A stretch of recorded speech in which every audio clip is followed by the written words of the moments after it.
Hi friends, ನೀವಿನ್ನೂ ನನ್ನ ಚಾನಲ್ನ ಸಬ್ಸ್ಕ್ರೈಬ್ ಮಾಡಿಲ್ಲ ಅಂದರೆ ಪ್ಲೀಸ್ ಈಗಲೇ ಸಬ್ಸ್ಕ್ರೈಬ್ ಮಾಡಿ, ಲೈಕ್ ಮಾಡಿ, ಶೇರ್ ಮಾಡಿ. ಜಿಯು ಶಿಯಾನ್ನ ಕೇಳ್ತಾಳೆ, ನಿಮ್ಮ ಶೂಯಿ ಮಧ್ಯ ಏನಾದರೂ ಮಿಸ್ಅಂಡರ್ಸ್ಟ್ಯಾಂಡಿಂಗ್ ಆಗಿದ್ಯಾ ಅಂತ ಕೇಳ್ತಾಳೆ. ಅಷ್ಟರಲ್ಲಿ ಯು ಇಂದ ಜಿಯುಗೆ ಮೆಸೇಜ್ ಬರುತ್ತೆ. ನಾಳೆ ವ್ಯಾಕ್ಸಿನೇಷನ್ ಹಾಕಿಸ್ಕೊಳ್ಳೋದಕ್ಕೆ ಹಾಸ್ಪಿಟಲ್ಗೆ ಹೋಗೋಣ ಅಂತ ಮೆಸೇಜ್ ಮಾಡಿರ್ತಾನೆ. ಅದನ್ನ ನೋಡಿ ಅವಳಿಗೆ ತುಂಬಾನೇ ಖುಷಿ ಆಗುತ್ತೆ. ಶಿಯಾನ್ನ ಕೇಳ್ತಾಳೆ, ಒಂದು ರಿಲೇಶನ್ಶಿಪ್ ಅಲ್ಲಿ ಇರಬೇಕು ಅಂದ್ರೆ ಮುಖ್ಯವಾಗಿ ಏನಿರ್ಬೇಕು? ಆಗ ಶಿಯಾನ್ ಹೇಳ್ತಾನೆ, ಸತ್ಯ ಇರಬೇಕು. ಇಬ್ರು ಕೂಡ ಒಂದೇ ರೀತಿ ಟ್ರೀಟ್ ಮಾಡಬೇಕು. ಅವರಿಬ್ರು ಮಧ್ಯ ಸತ್ಯ ಇಲ್ಲ ಅಂದ್ರೆ ಸ್ವಲ್ಪ ದಿವಸದಲ್ಲೇ ಅವರು ದೂರ ಆಗ್ತಾರೆ ಅಂತ ಹೇಳಿ ಶಿಯಾನ್ ರೂಮ್ಗೆ ಹೋಗ್ತಾನೆ. ಜಿಯು ರೂಮ್ಗೆ ಬಂದು ಶಿಯಾನ್ ಹೇಳಿದ ಮಾತನ್ನ ನೆನಪು ಮಾಡ್ಕೊಂಡು ಯೋಚನೆ ಮಾಡ್ತಿರ್ತಾಳೆ. ಅದೇ ಸಮಯಕ್ಕೆ ಯು ಇಂದ ಮೆಸೇಜ್ ಬರುತ್ತೆ.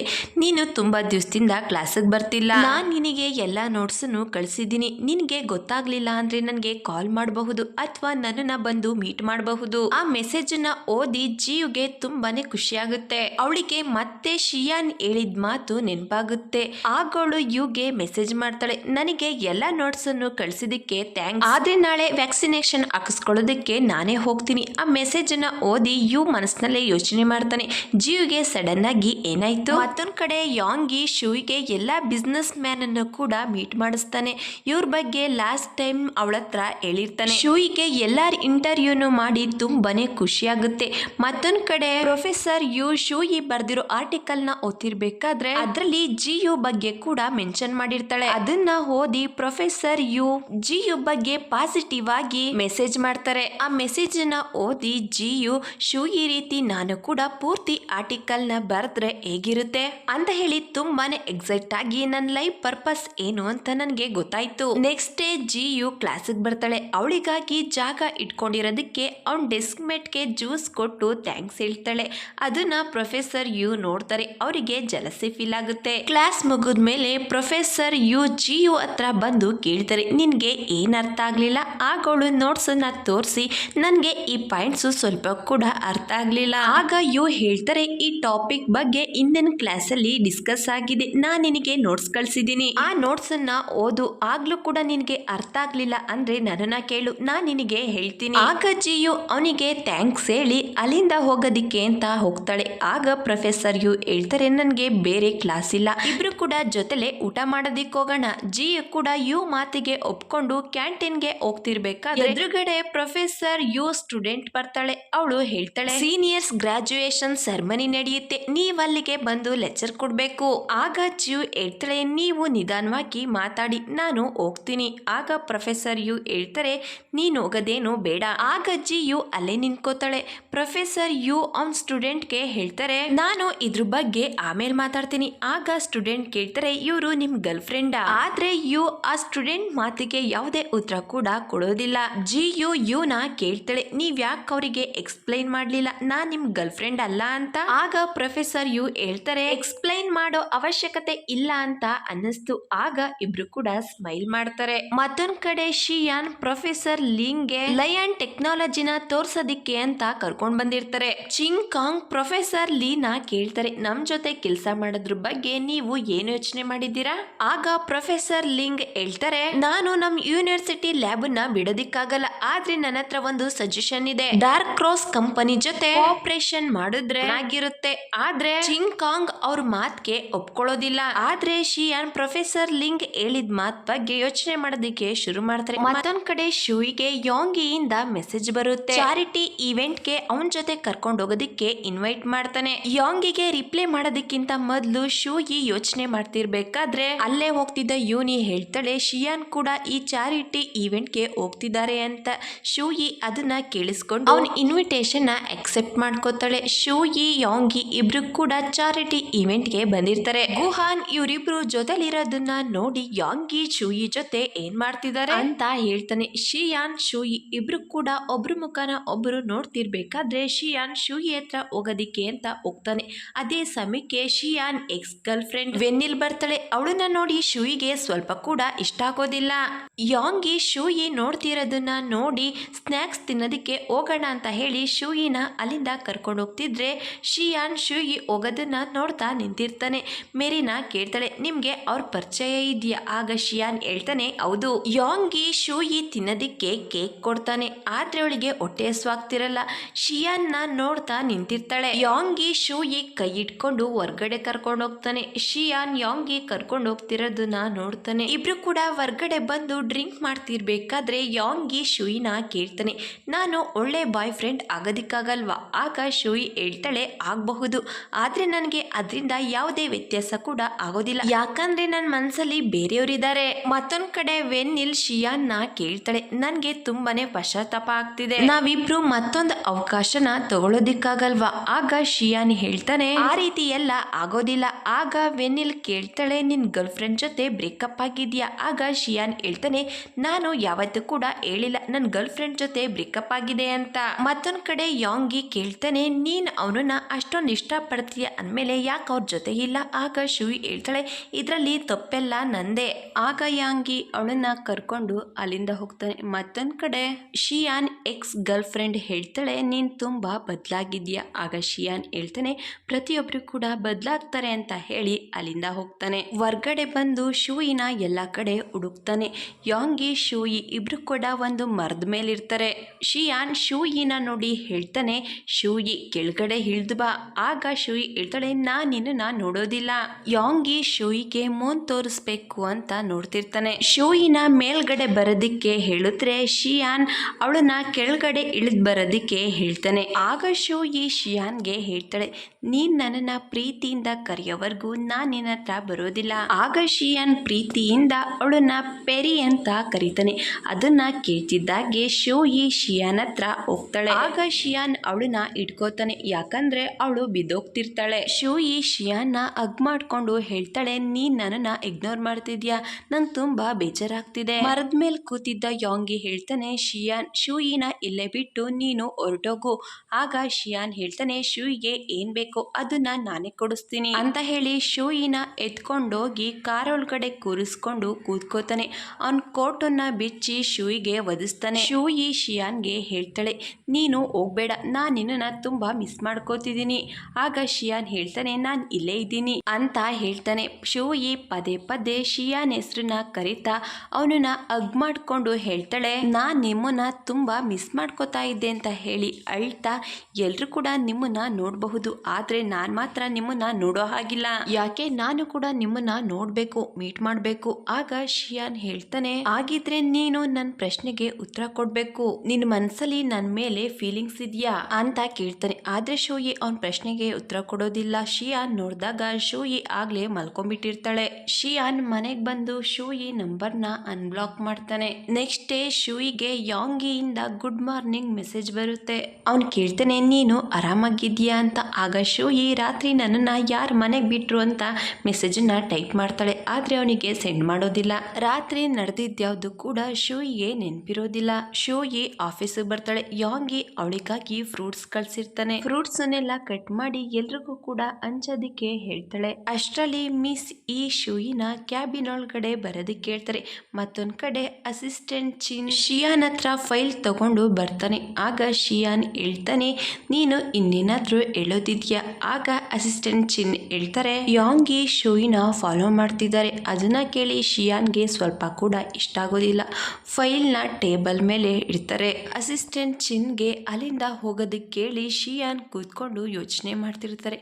ಮತ್ತೊಂದ್ ಕಡೆ ಮಿಸ್ ಈ ಯೂನಿನ ಕ್ಯಾಬಿನ್ಗೆ ಬರೋದಕ್ಕೆ ಕೇಳಿ, ನೀನು ಯೂಚಿಂಗ್ ರಿಪೋರ್ಟ್ನ ತಯಾರು ಮಾಡಿದ್ಯಾ, ಅದು ಸ್ವಲ್ಪ ಕೂಡ ಚೆನ್ನಾಗಿಲ್ಲ, ಇದನ್ನ ಮತ್ತೆ ಬರಿ ಅಂತ ಹೇಳ್ತಾರೆ. ಯೂನಿಗೆ ಸ್ವಲ್ಪ ಕೂಡ ಇಷ್ಟ ಆಗೋದಿಲ್ಲ. ಆಗ ಮಿಸ್ ಈ ಹೇಳ್ತಾರೆ, ನೀನು ಈ ಕೆಲಸ ಮಾಡ್ಲಿಲ್ಲ ಅಂದ್ರೆ ನಿನ್ ಜಾಗಕ್ಕೆ ಬೇರೆಯವ್ರನ್ನ ಅಪಾಯಿಂಟ್ ಮಾಡ್ಬೇಕಾಗುತ್ತೆ. ಮಿಸ್ ಈ ಕ್ಯಾಬಿನಿಂದ ಹೊರಗಡೆ ಬರ್ತಿದ್ದಾಗೆ ಯೂನಿ ಶೂಯಿ ಹತ್ರ ಬಂದು ಹೇಳ್ತಾಳೆ, ಮೊದ್ಲು ಶಿಯಾನ್ ಜೊತೆ ಇದ್ದೆ, ರಿಪೋರ್ಟ್ನ ಚೆನ್ನಾಗಿ ಬರೀತಾ ಇದ್ದೆ, ಈಗ ಯಾಂಗಿ ಜೊತೆ ಇದೆಯಾ, ಅದರಿಂದ ನಿನ್ ರಿಪೋರ್ಟ್ ಅಷ್ಟು ಚೆನ್ನಾಗಿದೆ. ಅಲ್ಲೇ ಕೂತಿದ್ದ ನ್ಯಾನ್ ಹೇಳ್ತಾಳೆ, ನೀನು ಈ ರೀತಿ ಮಾತಾಡೋದು ಸರಿಯಲ್ಲ. ಶೂಯಿ ಕೆಲಸದಲ್ಲಿ ತುಂಬಾ ಚೆನ್ನಾಗಿ ವರ್ಕ್ ಮಾಡ್ತಾಳೆ, ಅದರಿಂದ ಅವಳ ರಿಪೋರ್ಟ್ ಚೆನ್ನಾಗಿದೆ. ಆಗ ಶೂಯಿ ಹೇಳ್ತಾಳೆ, ನೀನು ಹೇಳಿದ ಮಾತನ್ನ ನಾನು ಒಪ್ಪೋದಿಲ್ಲ. ಅವಳ ಮಾತು ಕೇಳಿ ಯೂನಿಗೆ ಕೋಪ ಬರುತ್ತೆ. ಅಲ್ಲಿಂದ ಹೊರಟೋಗ್ತಾಳೆ. ಮತ್ತೊಂದ್ ಕಡೆ ಬಾಯ್ ಗುಹಾನ್ ಇಬ್ರು ಕೂಡ ಊಟ ಮಾಡೋದಿಕ್ಕೆ ಅಂತ ಬಂದಿರ್ತಾರೆ. ಆಗ ಬಾಯ್ಗೆ ಶೂಯಿಯಿಂದ ಕಾಲ್ ಬರುತ್ತೆ. ಶೂಯಿ ಕೇಳ್ತಾಳೆ, ಇವತ್ ರಾತ್ರಿ ನೀನು ಫ್ರೀ ಆಗಿದ್ದೀಯಾ? ಬಾಯ್ ಗುಹಾನ್ ಜೊತೆ ಹೋಗ್ಬೇಕಾಗಿರುತ್ತೆ, ಆದ್ರೆ ಶೂಯಿಗೆ ನಾನು ಫ್ರೀ ಆಗಿದ್ದೀನಿ ಅಂತ ಹೇಳ್ತಾಳೆ. ಅವಳ ಮಾತು ಕೇಳಿ ಗುಹಾನ್ಗೆ ತುಂಬಾ ಬೇಜಾರಾಗುತ್ತೆ, ಆದ್ರೆ ಬಾಯ್ ಮುಂದೆ ಅದನ್ನ ತೋರಿಸ್ಕೊಳ್ಳೋದಿಲ್ಲ. ರಾತ್ರಿ ಶೂಯಿ ಬಾಯ್ ಇಬ್ರು ಕೂಡ ಜೊತೆಲೆ ಡಿನ್ನರ್ ಮಾಡ್ತಿರ್ಬೇಕಾದ್ರೆ ಶೂಯಿ ಹೇಳ್ತಾಳೆ, ರಾತ್ರಿ ನಾನು ತುಂಬಾನೇ ಡ್ರಿಂಕ್ಸ್ ಮಾಡಿದ್ದೆ. ನನ್ನನ್ನ ಯಾರು ಮನೆಗೆ ಡ್ರಾಪ್ ಮಾಡಿದ್ರು ಅಂತ ನನಗೆ ನೆನಪಿಲ್ಲ. ನನ್ನ ಕನಸಲ್ಲಿ ಶಿಯಾನ್ ನನ್ನನ್ನ ಡ್ರಾಪ್ ಮಾಡಿದ್ರು ಅನ್ನೋ ಹಾಗೆ ಕಾಣಿಸ್ತಾ ಇತ್ತು. ಆದ್ರೆ ಶಿಯಾನ್ ಆ ಸಮಯದಲ್ಲಿ ಅವನ ಎಕ್ಸ್ ಗರ್ಲ್ ಫ್ರೆಂಡ್ ಜೊತೆ ಇದ್ದ. ಆಗ ಬಾಯ್ ಹೇಳ್ತಾಳೆ, ಶಿಯಾನ್ ನಿನ್ನನ್ನ ಮೀಟ್ ಮಾಡೋದಕ್ಕೆ ಬರ್ಲಿಲ್ವಾ? ನನಗನ್ಸುತ್ತೆ ಶಿಯಾನ್ಗಿಂತ ಯಾಂಗಿ ಏನು ಕಡಿಮೆ ಇಲ್ಲ ಅಂತ. ನೀನು ಯಾಂಗಿ ಬಗ್ಗೆ ಕೂಡ ಯೋಚನೆ ಮಾಡಿದ್ರೆ ಚೆನ್ನಾಗಿರ್ತಿತ್ತು. ಆಗ ಶೂಯಿ ಹೇಳ್ತಾಳೆ, ಫೀಲಿಂಗ್ಸು ಎಲ್ರ ಮೇಲೂ ಬರೋದಿಲ್ಲ. ಮತ್ತೊಂದ್ ಕಡೆ ಶಿಯಾನ್ ಗುಹಾನ್ ಇಬ್ರು ಕೂಡ ಡ್ರಿಂಕ್ ಮಾಡ್ತಿರ್ಬೇಕಾದ್ರೆ ಶಿಯಾನ್ ಕೇಳ್ತಾನೆ, ನೀನ್ ಯಾಕೆ ಇಷ್ಟ ಬೇಗ ಹೋಗ್ತಿದ್ಯಾ? ಆಗ ಗುಹಾನ್ ಹೇಳ್ತಾನೆ, ನಾನು ರಿಲೇಶನ್ಶಿಪ್ ಅಲ್ಲಿ ಇದ್ದೀನಿ. ನಾನು ಕೂಡ ನಿನ್ ಹಾಗೆ ಸ್ಟ್ರಗಲ್ ಮಾಡ್ದೆ. ನಮ್ಮ ಮನ್ಸಲ್ಲಿರೋರ್ನ ನಾವು ಅವಾಯ್ಡ್ ಮಾಡೋದಕ್ಕೆ ಆಗೋದಿಲ್ಲ. ಬಾಯ್ ಜೊತೆ ಮಾತಾಡಿ ಎಲ್ಲ ವಿಷಯನೂ ಕ್ಲಿಯರ್ ಮಾಡ್ದೆ. ಡೈಲಿ ನನಗೆ ಪ್ರಪಂಚದಲ್ಲಿ ಎಲ್ರಿಗಿಂತ ಖುಷಿಯಾಗಿರೋದು ನಾನೇ ಅಂತ ಫೀಲ್ ಆಗುತ್ತೆ. ನೀನು ಕೂಡ ಅವಳ ಜೊತೆ ಡೈರೆಕ್ಟ್ ಆಗಿ ಮಾತಾಡಿ ಎಲ್ಲ ವಿಷಯನೂ ಕ್ಲಿಯರ್ ಮಾಡ್ಕೋ. ಆಗ ಶಿಯಾನ್ ಹೇಳ್ತಾರೆ, ಅವಳು ನನ್ನನ್ನ ಕಾಂಟ್ಯಾಕ್ಟೇ ಮಾಡಿಲ್ಲ, ಇದೇ ಅವಳು ಉತ್ತರ ಆಗಿರ್ಬೇಕು. ಅದೇ ಸಮಯಕ್ಕೆ ಗುಹಾನ್ಗೆ ಬಾಯಿಂದ ಕಾಲ್ ಬರುತ್ತೆ. ನೀನು ಎಲ್ಲಿದ್ಯಾ ಅಂತ ಕೇಳ್ತಾಳೆ. ಆಗ ಗುಹಾನ್ ಹೇಳ್ತಾನೆ, ಶೂಯಿಯಿಂದಾಗಿ ಶಿಯಾನ್ ತುಂಬಾ ಹರ್ಟ್ ಆಗಿದ್ದಾನೆ. ಆ ಮಾತನ್ನ ಕೇಳಿ ಬಾಯ್ಗೆ ತುಂಬಾ ಕೋಪ ಬರುತ್ತೆ.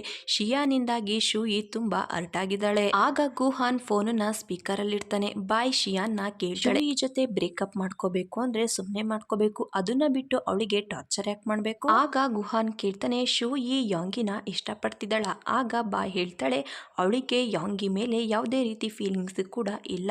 ಬಾಯ್ ಮಾತ್ ಕೇಳಿ ಶಿಯಾನ್ಗೆ ಬೇಜಾರಾಗುತ್ತೆ. ಬೇರೆ ಕಡೆ ಹೋಗಿ ಕೂತ್ಕೋತಾನೆ. ಅಲ್ಲಿಗೆ ಗುಹಾನ್ ಬಂದು ಕೇಳ್ತಾನೆ, ಶಿಯಾನ್ ನಿನ್ಗೆ ಏನಾಗಿದೆ? ಯಾವತ್ತೂ ಕೂಡ ನಿನ್ನ ಈ ರೀತಿ ಇರೋದನ್ನ ನೋಡೇ ಇಲ್ಲ. ಆಗ ಶಿಯಾನ್ ಹೇಳ್ತಾನೆ, ನನ್ಗೂ ಕೂಡ ಅರ್ಥ ಆಗ್ತಿಲ್ಲ. ನೆಕ್ಸ್ಟ್ ಡೇ ಶಿಯಾನ್ ನ ಮೀಟ್ ಮಾಡೋದಿಕ್ಕೆ ಆಫೀಸ್ಗೆ ಫಿಯಾನಾ ಬಂದಿರ್ತಾಳೆ. ಆಗ ಶಿಯಾನ್ ಕೇಳ್ತಾನೆ, ನೀನು ಸಡನ್ ಆಗಿ ಇಲ್ಲಿಗೆ ಯಾಕೆ ಬಂದೆ? ಆಗ ಫಿಯಾನಾ ಹೇಳ್ತಾಳೆ, ನಾನ್ ನಿನಗೆ ಸಹಾಯ ಮಾಡೋದಿಕ್ ಬಂದೆ.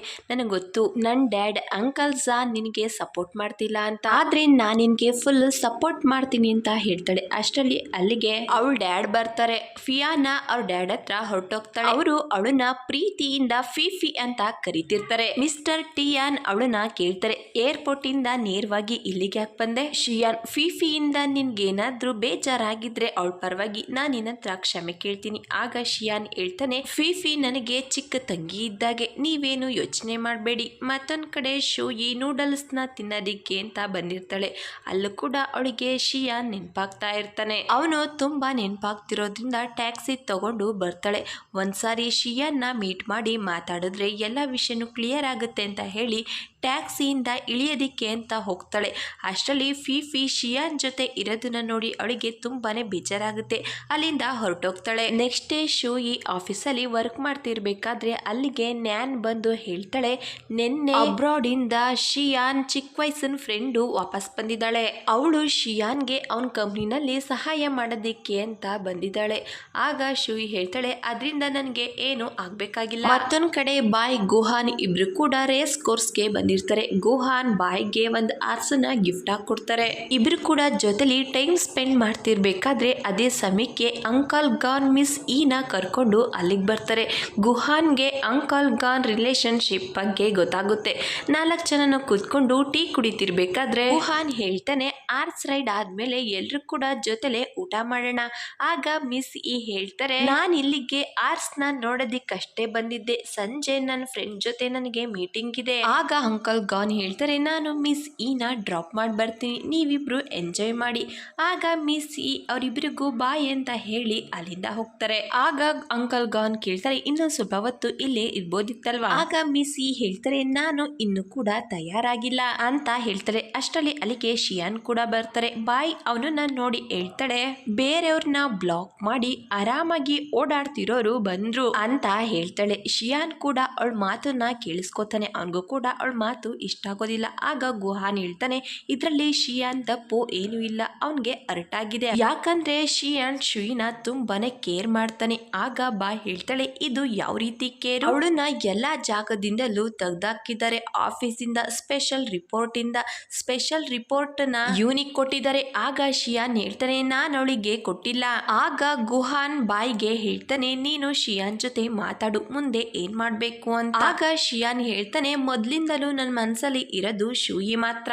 ಆಗ ಗುಹಾನ್ ಹೇಳ್ತಾನೆ, ನೀನು ಈ ವಿಷಯದಲ್ಲಿ ಶಿಯಾನ್ಗೆ ಸಹಾಯ ಮಾಡು. ಆಗ ಶಿಯಾನ್ ಹೇಳ್ತಾನೆ, ಈ ಸಮಸ್ಯೆ ನನ್ನ ಶೂಯಿದು, ಇದನ್ನ ನಾವೇ ಮಾತಾಡಿ ಸಾಲ್ವ್ ಮಾಡ್ಕೋತೀವಿ. ಮತ್ತೊಂದ್ ಕಡೆ ಶೂಯಿ ಆಫೀಸಲ್ಲಿ ಕುತ್ಕೊಂಡು ವೀಲ್ ಚಾಟ್ ನ ನೋಡ್ತಿರ್ತಾಳೆ. ಎಲ್ರು ಕೂಡ ಶಿಯಾನ್ ಈ ಸಿಚುವೇಶನ್ ಸ್ವಲ್ಪ ಕೂಡ ಚೆನ್ನಾಗಿಲ್ಲ ಅಂತ ಹೇಳಿ ಮಾತಾಡ್ತಿರ್ತಾರೆ. ಅದನ್ನ ನೋಡಿ ಅವಳಿಗೂ ಕೂಡ ಟೆನ್ಷನ್ ಆಗುತ್ತೆ. ಮಿಸ್ ಈ ಯೂನಿಗೆ ಬೈತಾರೆ, ಸರಿಯಾಗಿ ಕೆಲಸ ಮಾಡ್ತಿಲ್ಲ ಅಂತ. ಯೂನಿ ಆಫೀಸಿಂದ ಹೊರಗಡೆ ಬಂದು, ಚೀಫ್ ಎಡಿಟರು ನಿನ್ನ ಕ್ಯಾಬಿನ್ಗೆ ಬರೋದಕ್ಕೆ ಕೇಳಿದ್ರು ಅಂತ ಹೇಳ್ತಾಳೆ. ಮಿಸ್ ಈ ಶೂಯಿಗೆ ಹೇಳ್ತಾರೆ, ನಿನ್ ಪರ್ಸನಲ್ ವಿಷಯನ ಸೈಡಿಗಿಟ್ಟು ಯೂನ್ ಚಿಂಗ್ ಪ್ರಾಜೆಕ್ಟ್ ಕಡೆ ಗಮನ ಕೊಡು, ಇದನ್ನ ಸ್ಪೆಷಲ್ ರಿಪೋರ್ಟ್ ನಲ್ಲಿ ಅಪ್ಡೇಟ್ ಮಾಡಬಹುದು. ಆಗ ಶೂಯಿ ಹೇಳ್ತಾಳೆ, ನನ್ಗೆ ಈ ಆಪರ್ಚುನಿಟಿನ ಕೊಟ್ಟಿದ್ದಕ್ಕೆ ತುಂಬಾ ಥ್ಯಾಂಕ್ಸ್, ನಾನು ಚೆನ್ನಾಗಿ ಕೆಲಸ ಮಾಡ್ತೀನಿ ಅಂತ ಹೇಳಿ ಶಿಯಾನ್ ಆಫೀಸ್ಗೆ ಬರ್ತಾಳೆ. ಇಬ್ರು ಕೂಡ ಸ್ವಲ್ಪ ಹೊತ್ತು ಒಬ್ರು ಮುಖಾನ ಒಬ್ರು ನೋಡ್ಕೋತಾರೆ. ಆಗ ಶೂಯಿ ಹೇಳ್ತಾಳೆ, ನಿಮ್ ಟೈಮ್ ಕೊಟ್ಟಿದ್ದಕ್ಕೆ ಥ್ಯಾಂಕ್ಸ್, ಈ ರಿಪೋರ್ಟ್ ಇಂದ ನಿಮ್ ಕಂಪ್ನಿ ಸಿಚುವೇಶನ್ ಅಂತ ಹೇಳೋದಿಕ್ ಹೋಗ್ತಾಳೆ. ಆಗ ಶಿಯಾನ್ ಇದನ್ನ ಹೇಳೋದಿಕ್ಕೆ ಇಲ್ಲಿಗ್ ಬಂದ. ಆಗ ಶೂಯಿ ಏನು ಹೇಳ್ದಲೆ ಶಿಯಾನ್ ನ ನೋಡ್ತಾ ನಿಂತಿರ್ಬೇಕಾದ್ರೆ ಶಿಯಾನ್ ಹೇಳ್ತಾನೆ, ರಿಪೋರ್ಟರ್ ಶೂಯಿ ನೀವು ಇಲ್ಲಿಂದ ಹೋಗಬಹುದು. ಅವನ್ ಮಾತ್ ಕೇಳ್ತಿದ್ದಾಗೆ ಶೂಯಿ ಅಲ್ಲಿಂದ ಹೋಗ್ತಾಳೆ. ಶೂಯಿ ಹೋಗ್ತಿದ್ದಾಗೆ ಅಲ್ಲಿಗೆ ಅಸಿಸ್ಟೆಂಟ್ ಚಿನ್ ಬರ್ತಾರೆ. ಅವ್ರು ಹೇಳ್ತಾರೆ, ರಿಪೋರ್ಟರ್ಸ್ ಹೊರ್ಗಡೆ ನಿಮ್ಗಾಗಿ ಕಾಯ್ತಾ ಇದ್ದಾರೆ. ಆಗ ಶಿಯಾನ್ ಹೇಳ್ತಾನೆ, ನೀನು ಕೂಡ ನನ್ ಜೊತೆ ಬಾ ಅಂತ ಹೇಳಿ ಹೊರ್ಗಡೆ ಬರ್ತಿದ್ದಾಗೆ ರಿಪೋರ್ಟರ್ಸ್ ಶಿಯಾನ್ ಹತ್ರ ಓಡ್ಕೊಂಡ್ ಬರ್ತಾರೆ. ಅವ್ರು ಕೇಳ್ತಾರೆ, ಲಿಯಾನ್ ಟೆಕ್ನಾಲಜಿಗೆ ಇನ್ವೆಸ್ಟ್ ಮಾಡಿ ತಪ್ಪು ಮಾಡಿದ್ರಿ ಅನ್ನಿಸ್ತಿದ್ಯಾ, ಕಂಪ್ನಿ ಸಿಚುಯೇಷನ್ ಹೇಗಿದೆ ಅಂತ ಕೇಳ್ತಿದ್ರೆ ಶೂಯಿ ಕೂಡ ನಿಂತ್ಕೊಂಡು ನೋಡ್ತಿರ್ತಾಳೆ. ಆಗ ಶಿಯಾನ್ ಹೇಳ್ತಾನೆ, ಕಂಪ್ನಿಲಿ ಅಂತ ವ್ಯತ್ಯಾಸ ಏನೂ ಆಗಿಲ್ಲ, ನಿಮ್ಗೆ ಜಾಸ್ತಿ ಇನ್ಫಾರ್ಮೇಶನ್ ಕೊಡೋದಕ್ಕಾಗಲ್ಲ. ಆಗ ಮತ್ತೊಬ್ಬ ರಿಪೋರ್ಟರ್ ಕೇಳ್ತಾರೆ, ಶೇರ್ ಹೋಲ್ಡರ್ಸ್ ನಿಮ್ಮನ್ನ ಕಂಪ್ನಿಯಿಂದ ತೆಗ್ದಾಕ್ಬೇಕು ಅನ್ಕೊಂಡಿದ್ದಾರೆ, ಅದ್ರ ಬಗ್ಗೆ ನೀವೇನ್ ಹೇಳ್ತೀರಾ? ಅವ್ರ ಮಾತ್ ಕೇಳಿ ಶಿಯಾನ್ ಶೂಯಿನ ನೋಡ್ತಾ ಹೇಳ್ತಾನೆ, ನನ್ನ ಕಂಪ್ನಿಯಾಗಿ ನನ್ನ ಮನ್ಸಲ್ಲಾಗ್ಲಿ ಅವ್ರಿಗೆ ಇರೋದಿಕ್ಕೆ ಇಷ್ಟ ಇಲ್ಲ ಅಂದ್ರೆ ಹೋಗ್ತಿರಬಹುದು. ಅದನ್ನ ಕೇಳಿ ಶೂಯಿಗೆ ತುಂಬಾನೇ ಅರ್ಟ್ ಆಗುತ್ತೆ. ಆಫೀಸ್ಗೆ ಬರ್ತಿರ್ಬೇಕಾದ್ರೆ ಯೂನಿ ಆಗಿ ಎಲ್ಲಿಗೋ ಹೋಗೋದಿಕ್ ಹೋಗ್ತಿರ್ಬೇಕಾದ್ರೆ ಶೂಯಿಗೆ ಗುದ್ಬಿಡ್ತಾಳೆ. ಶೂಯಿ ಕೆಳಗಡೆ ಕೂತ್ಕೊಂಡು ಅಳ್ತಿರ್ಬೇಕಾದ್ರೆ ಯೂನಿ ಕೇಳ್ತಾಳೆ, ನೀನು ಆರಾಮಾಗಿದ್ಯಾ ಅಂತ. ಅಷ್ಟರಲ್ಲಿ ಅಲ್ಲಿಗೆ ನ್ಯಾನ್ ಬಂದು ಯೂನಿಗೆ ಬೈತಾಳೆ, ನೀನು ಏನ್ ಮಾಡ್ದೆ ಶೂಯಿಗೆ? ಅವಳು ಹೇಳ್ತಾಳೆ, ನಾನ್ ಬರೀ ಅವಳಿಗೆ ಗುದ್ದೆ ಅಷ್ಟೇ. ಆಗ ನ್ಯಾನ್ ಶೂಯಿನ ಕೇಳ್ತಾಳೆ, ನೀನು ಆರಾಮಾಗಿದ್ಯಾ? ಆಗ ಶೂಯಿ ಹೇಳ್ತಾಳೆ, ನಾನು ಒಬ್ಳೇ ಇರ್ಬೇಕು, ಪ್ಲೀಸ್ ನೀನು ಇಲ್ಲಿಂದ ಹೋಗು. ಶೂಯಿ ರಾತ್ರಿ ಆದ್ರೂ ಕೂಡ ಆಫೀಸಲ್ಲಿ ಕೂತ್ಕೊಂಡು ಶಿಯಾನ್ ನಂಬರ್ನ ನೋಡ್ತಾ ಡಿಲೀಟ್ ಮಾಡೋದಿಕ್ಕೆ ಅಂತ ಹೋಗ್ತಾಳೆ. ಆಗ ಅವಳಿಗೆ ಕಣ್ಣಲ್ಲಿ ನೀರು ಬರ್ತಿರುತ್ತೆ.